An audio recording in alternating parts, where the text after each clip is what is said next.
Welcome back to another Good Eye podcast. Today's guests are Tom Leahy and Candice Suarez from the Brass Ring Project. Now, they're involved in two organizations. One is the Brass Ring Project, one is Optimum Ed. We'll get into the differences, but they provide guidance, inspiration, and resources college or rising college students, people looking at college or even the trades, might need to navigate that chapter of their lives. So we'll get into the differences and the resources and all that stuff on this conversation with Tom Leahy and Candice Suarez from the Brass Ring Project on today's Good Eye Podcast. And welcome to another Good Eye Podcast. I'm Jay Smack, and here we talk about, people making a difference. People engage with their community. We touch on subjects like health, wellness, nonprofits, responsible business. Today, nonprofits is the word, and we're talking to Tom Leahy and Candice Suarez from the Brass Ring Project. Gang, welcome. Thanks for being here. Thanks for having us. Yeah, my pleasure. Excited. All right, cool. Let's get right to it. And I want to find out a little bit about both your backgrounds. As I was checking out the website, both of you are obviously experts in the field of education, and that's our subject today. Educational opportunities after high school, focusing on college, but not specifically college. Other options for people moving on in their career, other opportunities, because it's hard. It's like one of the things they say, sort of as the benchmark under the heading, what they should have taught me in high school was, nobody ever learns how to really balance a checkbook or change a fuse or anything like that, these practical skills. So we'll get into that as well. But Tom, since you're in the top left here in my screen, and I see you first, why don't you tell us a little bit about your background and about the Brass Ring Project, and then we'll talk to Candice and find out her background as well. Sure. Love to. Well, so I've been in the arena of higher education for many years, part-time to start. Get involved with the financial aid early on in my wealth management career. But as the years went by, I got more and more intrigued and passionate about this whole college thing. And a few years ago, about 12 now, I guess, I left wealth management to do the higher education consulting full-time. That's how passionate I am about it and how important I think it is, because there's a lot of young folks out there who are trying to figure out where they're headed and how to get there, basically. And I think the first question is, where are you headed? So that's really where we begin our process, and it's all about determining what that employment looks like. First job on the other side of college, or perhaps it's not, after high school, so maybe a better way to describe what we do is post-secondary education advising. That's hard to say, but, so it's really about, figuring out who they are, what they love, what their skills are, what makes sense for them as an individual. And then we create that, the path to that end, to that goal. And we navigate that journey with the family and the student to, hopefully find success for the student. And also, coming from a financial background, do it efficiently for the family. So I can't lose sight of where I came from. So we want to make sure that we do it as efficiently as possible. So when Candice and I began working together, we quickly came to realize that we both had an affinity for helping young people who were not the valedictorian, that were not the quarterback of the football team and going on to play college sports, or whatever it might be. That we wanted to be able to help any student find a way forward, no matter where they were, who they are, or what their challenges. And that conversation grew over time. And So we just this past spring made a decision that we were going to create a sister nonprofit for our college planning company, Optimum Ed, so that we would be able to offer what we do to any student, no matter what their social demographic background was, because there's a lot of young people out there who deserve to go to college, should go to college, but maybe they don't exactly know how to get there, or they can't afford to get help. So we're trying to through the Brass Ring Project reach that population. And I'll let Candice talk more specifically about the circumstances and what's going on, and how we feel like we can have an impact. Yeah, that's a great jumping off point. You actually answered one of my next questions, which is what led to the founding of the Brass Ring Project. Mm-hmm. So, Candice, maybe you can expand a little bit on what Tom was saying as what the difference is between Optimum Ed and Brass Ring Project in a little bit more detail. And as well, maybe start with some of your background as well. And both you guys are pretty humble. I'll just rip off a couple of your bona fides here. Tom is a member of the Higher Education Consultants Association, the Virginia Association of Student Financial Aid Administrators, International Association of Registered Financial Consultants. He has a book out called Plan for College, Prepare for Life, the No-Nonsense Guide to Higher Education Planning. Candice, you have a master's in education and school counseling, postmaster's certificate in applied behavior analysis, co-founder, of course, of the Brass Ring Project, and you were in the trenches as a school counselor for years. So both of you guys have walked this path and know of what you see. Oh, and I need to mention you're a cancer survivor as well, which is amazing. So Candice, a little bit about maybe the difference between Optimum Ed and who you're serving, as Tom was talking about a little bit. And maybe also if you could get into a little bit about options aside from college and how you address that. Yeah, so the difference between Optimum Ed and the Brass Ring Project is they're intertwined and feed off of each other. So basically, anyone who comes to work with us at Optimum Ed is able to apply for a subsidy to get a portion or all of their fees for us covered by the Brass Ring Project. Because we're looking to really help level the playing field for kids who maybe need that forward thinking and guidance to figure out what's next for them, and wouldn't even know where to start. Yeah, and that I'm glad you touched on that, because Optimum Ed, and I like the distinction, but Optimum Ed also needs some recognition as well. It's there to help kids make decisions, whereas Brass Ring Project provides a little bit, some more resources. Now, with that in mind, do you ever work with companies directly or in prospective employers as far as any sort of tuition reimbursement plan or anything like that, or is that completely outside the fold of what you're doing?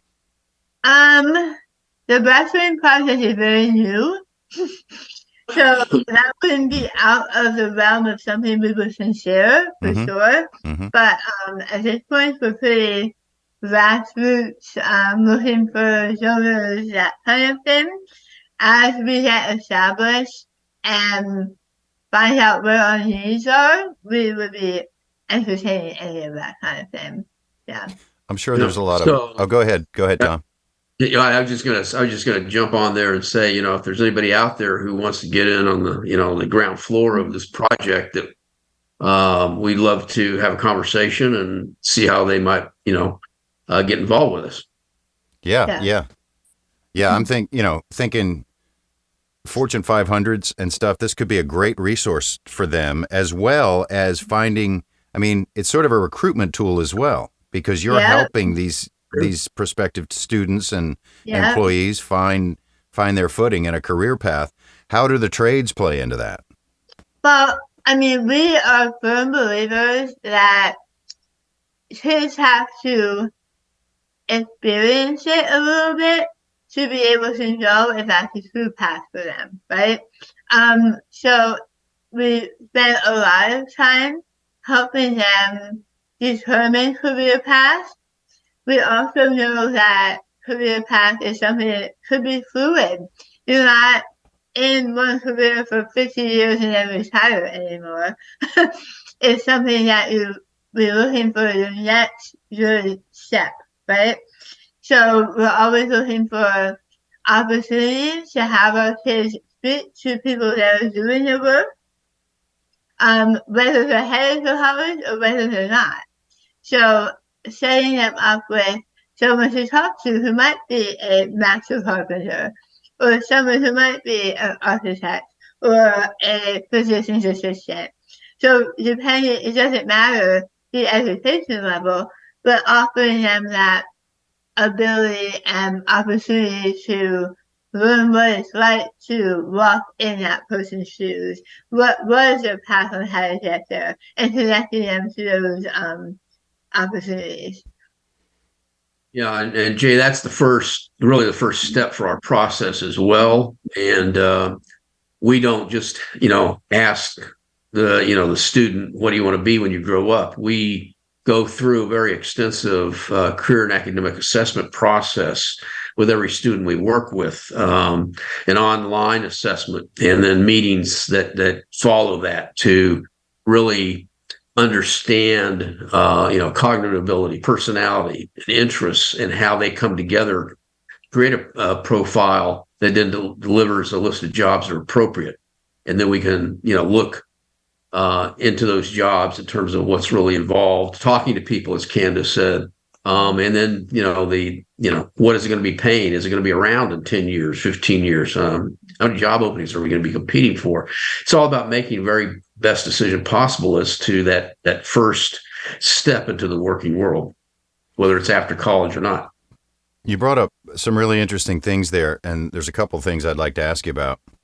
One is, first of all, whether you've even come up against this, I assume maybe you have with Optimum Ed, maybe not yet with Brass Ring Project, but how AI is affecting career choices, career possibilities. It's eliminating some jobs. It's also creating some other opportunities, but everybody's freaking out about AI, and it's the new industrial revolution that we're dealing with. Mm-hmm. If you want to comment on that, and then I'll mention the other one I was thinking about.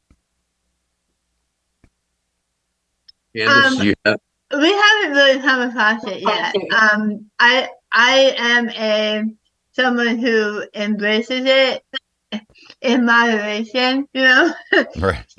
I use it when I'm looking for idea generating, that type of thing, but I think it just opens up different possibilities. Yeah, that's the way I view it. I mean, I'm always looking forward. Mm-hmm. And I may be a little biased because in my field of work, I'm in the audio and voiceover and media realm, so I'm keeping an eye on it because it's mm-hmm. going to put some people out of work. But like you said, Candice, it's here. You have to address it, and if not embrace it, at least understand it, right? Mm-hmm.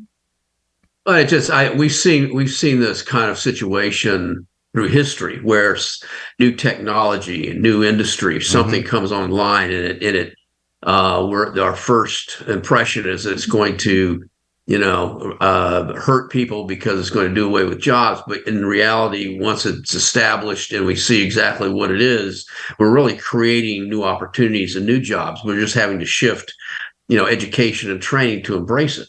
Mm-hmm. But I think too that this goes into the idea that a career across a lifetime grows and evolves as work changes and evolves as well.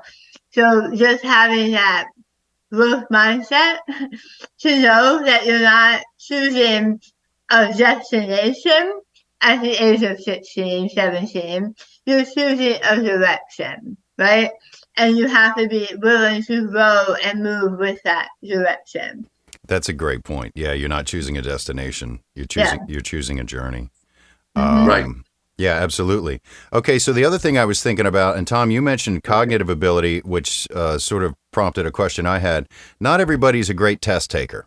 You know, SATs were the law of the land for so long, competency tests, if you will, but not everybody's a great test taker, but they might be, you know, smart as a whip or smartest person in the room, but they have a more applied method for, you know, whether they're a visual learner or a tactile learner. Right. How do SATs play into what you're experiencing on SATs or some sort of equivalency exam? You know, as far as being a gatekeeper towards career choice. Yeah, well, I mean, I think the impact in terms of standardized testing, obviously, is in the area of admissions, college admissions, because that's really where we've got to look and see if the schools we're applying to, even require standardized testing. There's last figure I saw was something like 60% of the schools are test optional in some way. So when it comes to that student who perhaps is not a great test taker for whatever reason, then it has to be woven into the search process we go through, looking at what schools we're going to apply to. And we have, a way of doing that. And so it's all part of finding the right fit for the student in terms of the campus, the academics, the cost, and those other issues, such as, not being a test taker, or maybe we have a 504 that we have to carry to college because we need accommodations for processing issues or something like that. So all these things we can take care of in the planning process, because every student is unique. We try to cookie cutter everybody, but we're not. Everybody's unique. Everybody has different issues, different skills, gifts, and we have to design that path based on that.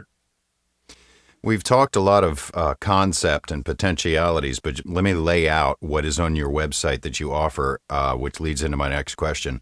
You offer career assessment and coaching, college enrollment coaching, financial aid assistance, subsidized fees, which we touched on.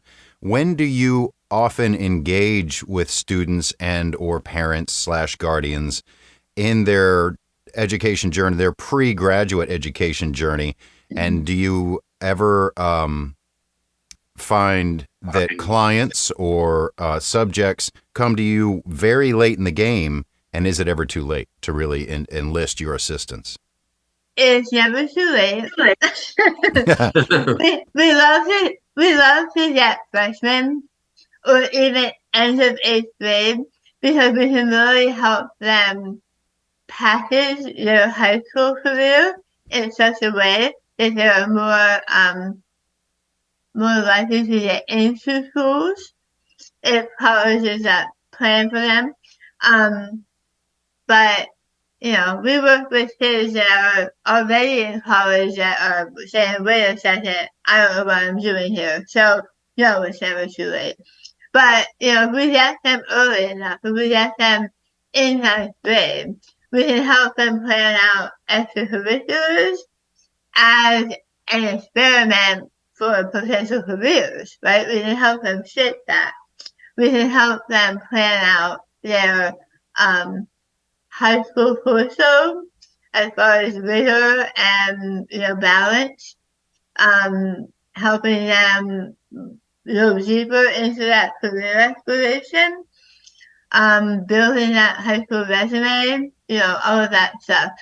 So with the Brass Ring Project, kids that have college in their sights, if they're first generation college students and their parents are working, one job after another just trying to keep food on the table, that is not part of their priority, right? Mm-hmm. They wouldn't necessarily know how to package them in that way.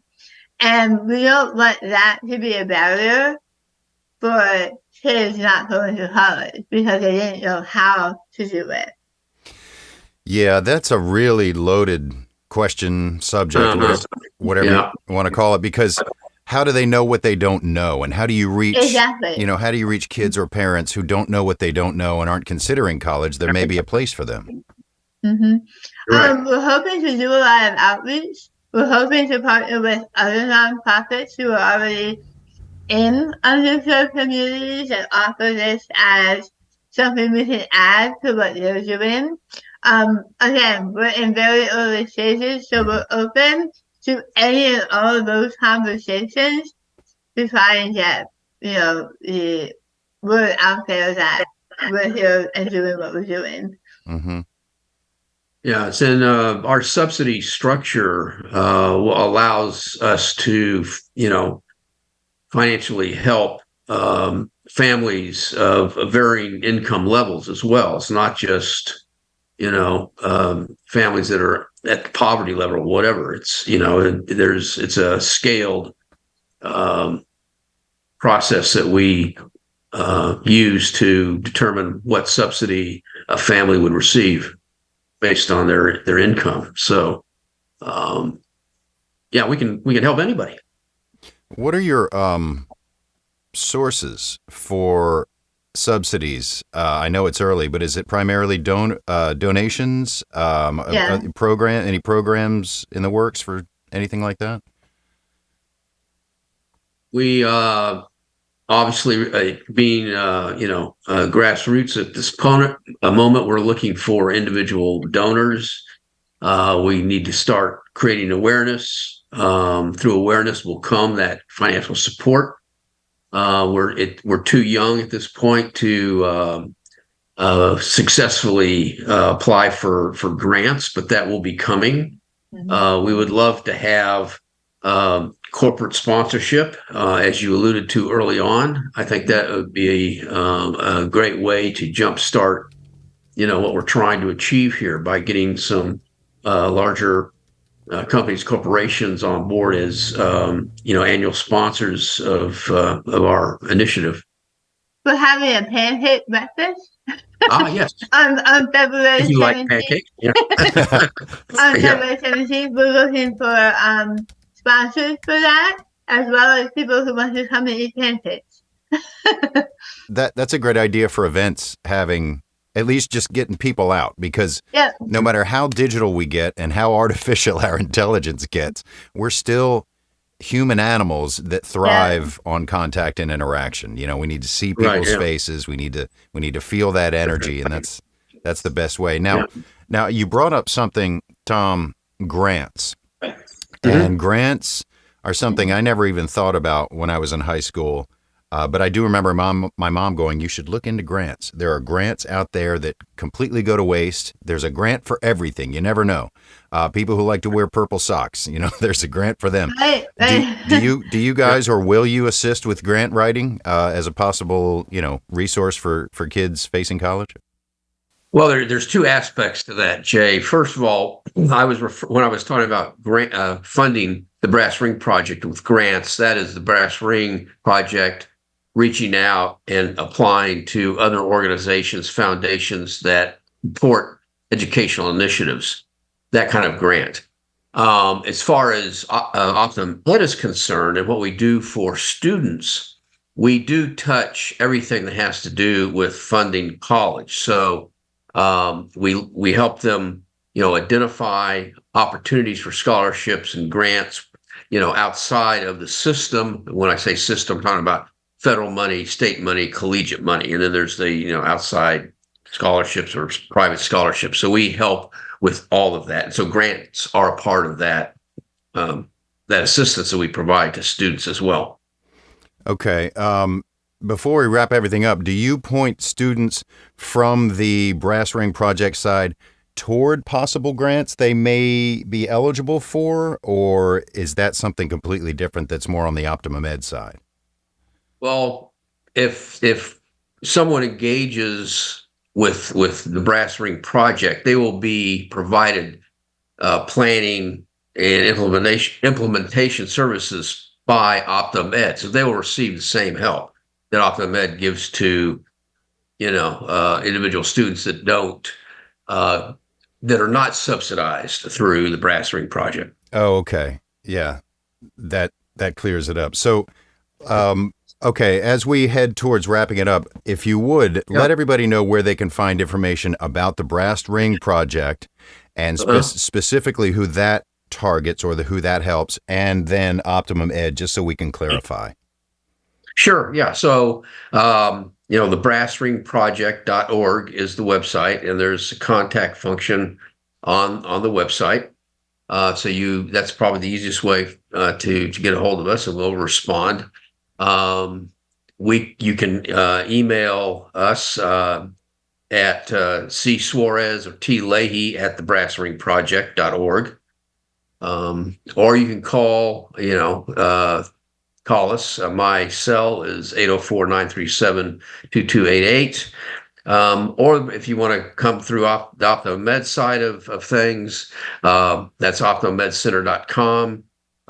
There's a contact function there as well, plus our telephone number for everyone, 800-457-1364.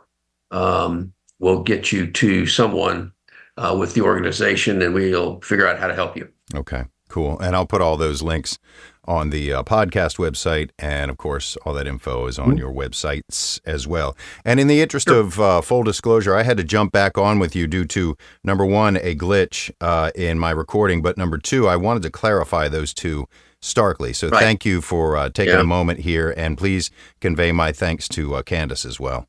I sure will. Thanks, Jay. Appreciate the time you spent with us. All right. Tom Leahy and Candice Suarez from the Brass Ring Project. All the info will be on the website. Thank you, Tom.